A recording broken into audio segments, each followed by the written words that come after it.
Hey folks, welcome back. This is Tony Visit Tone. Here I am with my Impact recap. Overall, I thought this was not a not a great show, but it wasn't really horrendous either. But like I said, I thought it was kind of a hit and miss, middle of the road kind of a show. So with that in mind, I guess we'll just get right in with the recap. I started the show just by showing the video package, recapping the whole thing with AJ and Daniels, Kazarian, the whole AJ Dixie storyline, which was ugh. They just showed the video package recapping all that. Then they showed what happened at the end of last week's show when Dixie flipped out on the production guy. And then they showed what happened after the show ended last week. Dixie headed to the production truck and flipped out on one of the production guys. She asked the production crew who did this. They don't know. And she says that they might be finished. Okay, I'll find out who it is. Okay. So then we get to the live in the Impact Zone. Dixie's in the ring, and she says that she feels sorry for Daniels and Kazarian because they're two guys filled with insecurity and hate, and pretty much, and they've made her and AJ as another one is alive, miserable, or what have you. Then she says, like she's gonna tell the truth about what's been happening, but then Daniels and Kazarian come out. Daniels says he knows how hard it is for her, so he's gonna help her and bring the truth out. And he said the truth is Dixie made a mistake and got caught, pretty much. He tells, Daniels says to admit that, it's like the real truth is that she had a hole in her heart that her husband Serge couldn't fill. So as a fill, because he couldn't fill the hole in her heart, she went to AJ Styles. And then Dixie kind of like got in his face or whatever, and then she gets upset and whatever, and then Daniels backs him into the corner. She sits into the corner, and he's telling her, telling him not to put his hand on me, doesn't care who she is, blah blah blah. And then AJ Styles comes out and runs Kazarian and Daniels off. And then Dixie's husband Serge gets in the ring, and then he helps up Dixie, and then he punches AJ Styles. And then he walks out all pissed. And then Dixie and AJ leave with all this like confused look of like, oh my god, how could this be happening? On the kind of expressions. This was odd, like I said, it's like Serge punching AJ was just ridiculous. Like I say, I don't know, either he's a heel with Daniels and Kazarian, which wouldn't make a lot of sense, or he's just booking him like an idiot and he's just falling for whatever Kazarian and Daniels are talking about. But anyway, the storyline is really getting weirder as it goes on. But thankfully, this was a short segment, and it didn't drag out like segments on Monday nights do when they suck. So anyway, Austin Aries and Samoa Joe are backstage. They can talk back and forth for a bit, and then Joe says he hopes that Aries isn't disrespecting him or what have you. And Austin Aries says that if he was disrespecting Samoa Joe, Joe would know. And then he said he's got a match. They head to the ring, and we get Austin Aries versus the unbeaten Crimson. Crimson won. During the match, Austin Aries on the top rope. Samoa Joe came out, pushed Austin Aries off. Then he threw Aries in the ring, and then Crimson won. And he said that he beat him clean, he beat him on his own, blah blah blah. Not a bad match. I don't know if they're turning Samoa Joe heel again or what they're doing, but their match at Austin Aries Samoa Joe at the Slammiversary should be good. But anyway, after this match, Crimson says, there's no one who can beat him, and he single-handedly beat Austin Aries, and he says that his undefeated streak is longer than Goldberg's. He's got more wins than he does. And then he issues an open challenge for anyone to come and fight him and lose at Slammiversary. I thought the Crimson promo was good. He's doing a good job of being the arrogant undefeated heel. So we'll see what happens. I don't know who's going to answer the challenge. Hopefully it won't be Eric Young again. But we'll see what happens on Sunday. But then Hulk Hogan is backstage, just battling to the cameraman, talking about a few things that he's worried about. But mostly he hopes that, he wishes Brooke good luck in her new job as head of the Knockouts, and hopes she can handle it pretty much. And that was all there was to that. Speaking of Brooke, then she goes into the Knockouts locker room, and we get Tara, Brooke, the other Brooke, Tessmacher, Mickie James, and Velvet Sky from there. Brooke thanks them for letting her work alongside them. I don't know what the hell that's supposed to mean. Then she says she's going to be putting him in a four-way match for the Knockouts title. To see who get a Knockouts title shot, I should say. Now, she wishes them luck and everything. But before I get into it, Canadian Taz announced at the start of the show that there was going to be that Brooke, Tessmacher, Velvet, Tara, and Mickey would be in a four-way to see who challenged Gail Kim at Slammiversary. Did they miss that? Did the four of them miss that announcement or something? So anyway, Brooke had to tell them, come on.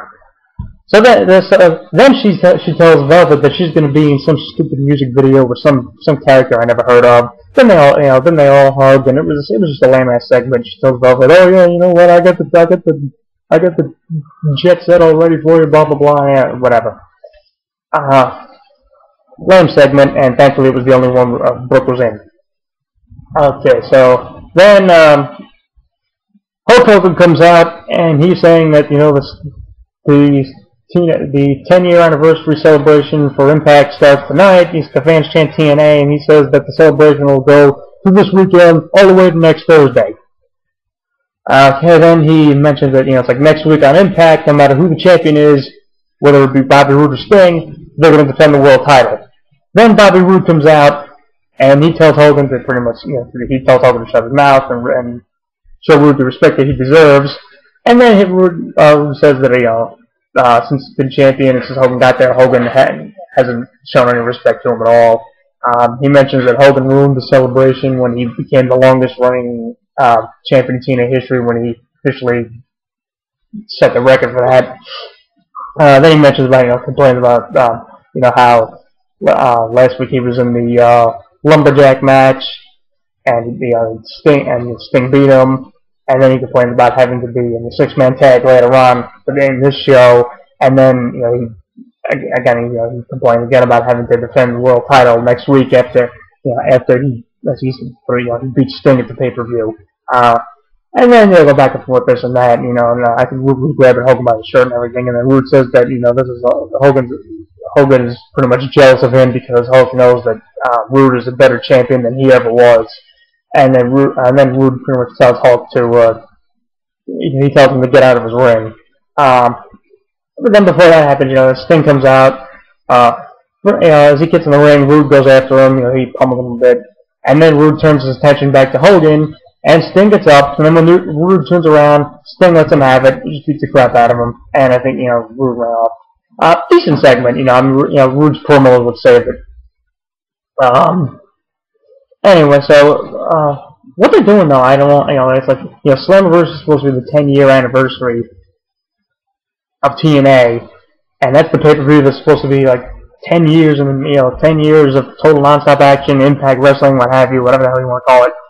And they're saying, it's like, the winner of the title match at the pay-per-view is going to defend the title next Thursday. It's like, again, the pay-per-view is being treated like is playing second fiddle to the TV taping, or to the free TV. So then they show the Knockouts backstage stretching, getting ready for that four-way, which is apparently next or whatever. So, but before that happens, we get to Joseph Park backstage, recapping everything that happened with Bubba Ray Dudley, and he says that he was looking for his brother. He said he's a man of truth and justice, and his anniversary, he might just get both. So then we get the four-way Knockouts match to see who challenge Gail Kim at Slammiversary. Brooke Tessmacher wins again. She gets the pin on Velvet. A good back and forth match. There were some good spots in here. And Gail Kim was on the commentary. So it looks like they're going to be doing Tessmacher and Gail Kim again. By the way, Tessmacher's the only one and the only knockout who's never been Knockouts champion. So I don't know. I don't know why they didn't put it on last month, but we'll see what happens. But anyway, decent match, I thought. Then Bubba Ray's backstage, and he's holding up some kind of legal document that he says Joseph Parker's going to have to sign if he has Abyss's best interest at heart. Another good promo from Bubba. Then Hulk Hogan's on the phone with AJ Styles, who apparently after the opening segment left the arena. And he says that he doesn't care about what's happening with him and Dixie. He tells AJ to get back to the Impact Zone for the six-man or what have you. Then we get the contract signing with Joseph Park and Bully Ray. But essentially wasn't bad. Ray tears up the official contract, and he said that was a standard contract for a standard wrestling match, but that at Slammiversary, that's not what they're going to be having. So then he takes out the new contract, the legal documents that he showed earlier, and he says that in this contract there'll be, he says like there won't be any repercussions, and he won't have to answer for what he does to Joseph Park at Slammiversary. Ray signs it, then he gets in Joseph Park's face, tells him to sign it. Joseph Park looks through it. Ray tells him he doesn't have to read it, and Joseph says that he isn't crazy enough to put his physical well-being on the line, and he refuses to sign it. Then I think Ray spits at him and asks, "Okay, is he going to sign it now?" He calls, then Ray calls him a coward, and he keeps hounding him for him to sign the contract. And then Joseph said that for the last 10 years. Joseph said that Abyss for the last 10 years of his life. For the last 10 years, Abyss gave his life to TNA. He spilled his blood and gave his body for the fans and what have you. And he says, how dare Ray disgrace Abyss's legacy? And if Ray wants to fight, then he's going to get one. But then he says, he's not doing this for himself or whatever, blah blah blah. He's only doing this for Abyss. Then, obviously, in a pre-tape segment, Abyss showed up on the Tron, and he warned his brother or himself, to stay away from the fire. But now it's too late. And he says that Joseph says that he was just doing this to help Abyss out. Abyss said he never needed his assistance or anything. And then he gets to bully Ray, and he said that Ray felt he left Abyss for dead, but he isn't. And he says at the pay-per-view, Joseph and Bully Ray will both find out just how alive he really is. Then, as Joseph Park is distracted looking at the Tron, Bubba Ray hits him from behind, and then walks out. Decent stuff here. I think like I said, Bully Ray is always awesome with his promos, and I didn't mind the whole back and forth with Joseph Park and the pre-taped Abyss video on the Tron there. I mean, we'll see what happens at Slammiversary, how Chris Park wrestles as this other character. I don't know. We'll see what happens. But I don't know if they have Joseph Park and Abyss in the same in the ring together. It's going to be he's going to have. I don't know if someone else is going to be wearing the mask or what. But then they show Garrett Bischoff coming into Devon's locker room, and he says Devon's got a TV title match with Robbie E again. And he says to Devon that it's like he knows that Rob Terry will be a ringside with Robbie E, so he offers to be a ringside with Devon to watch Devon's back to kind of even the odds. And then Devon says that it's like, oh yeah, he's looked at Garrett, and he says that he's got what it takes, and what he's got is his dad, to make it in the business. And then Devon says that it's like, oh yeah, he'd be honored and thrilled to have Garrett at ringside or whatever. And he tells Garrett, not to come to Combs or do anything, and to bring it if he asked it. Okay, that was okay for what it was. Then they show Joey Ryan promo, and he's pretty much ripping on all the gut check judges. He calls Taz a joke. Then Al Snow comes in and he just chews him out. And Joey calls Al pathetic, and then Al just physically takes him in, grabs him by the back of the neck or whatever, and they go out the door or whatever. Whatever. I mean, obviously Joey Ryan's going to be coming back at some point. I don't know if they'll have him. Obviously, he won't be having that Taz. I don't know if like Al Snow or whatever, but we'll see what happens. But then we get to Devon and Robbie E. TV title match. Devon wins. What happened was Devon got the inside cradle on Robbie E. But there was like some shenanigans going on with Garrett Bischoff and Rob Terry outside, and the ref was distracted with Garrett. Then Rob Terry came in, reversed the pin. Then the referee saw Rob Terry on the apron, got distracted with Robbie T, and then Garrett comes in, reverses the pin, puts Devon back on top, and then the ref sees it and counts 3. And then afterwards, Rob Terry hits both Garrett and Devon, and then, as usual, Devon and Garrett clean house on the Robbies again! You know what I mean? How often are we going to see, Devon and Garrett or Devon and whoever run Rob Terry and Robbie E off like this? This is just it was like getting so ridiculous. This is getting so boring. This Devon Robbie's feud has got to end. I mean, hopefully at Slammiversary when Devon and Garrett face Robbie's EMP, that'll be the end of it. And also during the match, Madison Rayne watched from the stage. So yeah, it looks like Garrett is the guy that she's got the Google eyes for. Good Lord. So then later on, Hulk Hogan was back in the ring, and he talks about how he was going to make a big announcement earlier before Bobby Roode came out. And then he was going to make an announcement again, but then Ken Anderson came out on the stage. Mike Lowered, he did his stupid shtick, and then he came in the ring and he says that Hulk was going to say that Mr. Anderson was going to get a title match next week. And said Hulk was saying he'd love to finish his announcement if that's okay with him. The fans are chanting a-hole at Anderson, and Anderson's like, yeah, did you always call me an asshole? Thank you. And it's just like, that whole asshole thing is really beyond stale at this point. So then Hogan asks RVD to come out. RVD comes to the ring, and then Hogan asks Jeff Hardy to come out, and then Jeff Hardy, so then Jeff comes out, and then Anderson asks if Hogan is going to give one of those two a title match over him, and Hulk says, like the three, Anderson, Hardy, and RVD have been trying to get a title match for weeks now, what have you, and then Hogan says that they'll be in the three-way match next Thursday, I think, on Impact, and the winner of that will face either Bobby Roode or Sting, whoever the champion is.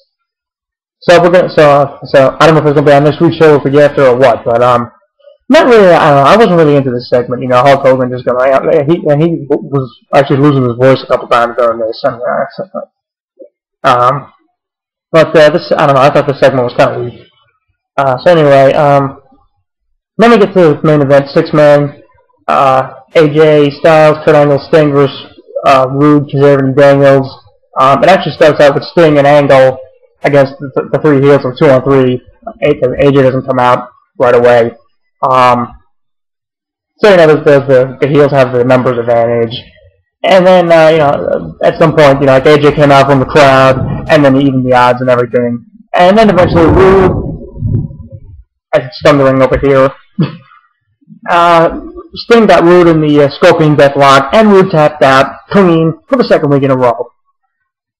I don't know why they're having Roode tap clean to Sting like this. I mean, it's nothing against Sting, but it's just like that. What does it say about champions when when they're losing to guys who've been around 25, 30 years ago? So then afterwards, Sting just takes the world title, holds it up, and then drops it down, whatever, and then Roode snatches it and rolls out of the ring, and that was the show. Like I said, I thought this was the show wasn't great, but it wasn't really horrible either. Like I said, the opening segment with Surge and everything, punching AJ, I thought that was weird. The main event match was solid, but having Sting make Roode tap clean for the second week in a row, why they do that? And then the rest of the show, like I said, hit and miss. The first Hogan in-ring segment was decent because Roode cut a good promo and saved that one. The second one where he was out there with Van Dam, Hardy, and Anderson, thought that was kind of weak. And of course, like I said, they're still treating Impact gets more recognition than the pay-per-views do. It's like the whole we get the pay-per-view, but the pay-per-view leads to Impact. I mean, the pay-per-view leads to TV. It doesn't make any sense. The contract signing with Abyss, Joseph Park, whatever you want to call him, and Bubba was a decent segment. Bubba was great on the mic, being a heel as usual. Devon Robbie E, I wasn't really into it. Hopefully this feud will end at Slammiversary. Austin Aries Crimson was alright. It was really too short to be much of anything else. The lone Brooke Hogan segment, mercifully short because I didn't go for it. And I actually heard her run is not going to be a long-term one. I really hope to God that's true. I thought the 4-way knockouts match was solid. And, they're going to have Brooke Tessmacher challenge DX him again. And like I mentioned before, she's the only one who hasn't been Knockouts champion. So on the whole, I thought the show was hit and miss. And also Slammiversary, before I wrap this up, they're going to announce who the first TNA Hall of Fame inductee is, and they've tweeted, I think I read on a tweet somewhere that it might be Christian. So this might be WWE's way of paying back TNA for TNA allowing Ric Flair to go into the WWE Hall of Fame a second time. So we'll see what happens. That'll do it for me right now.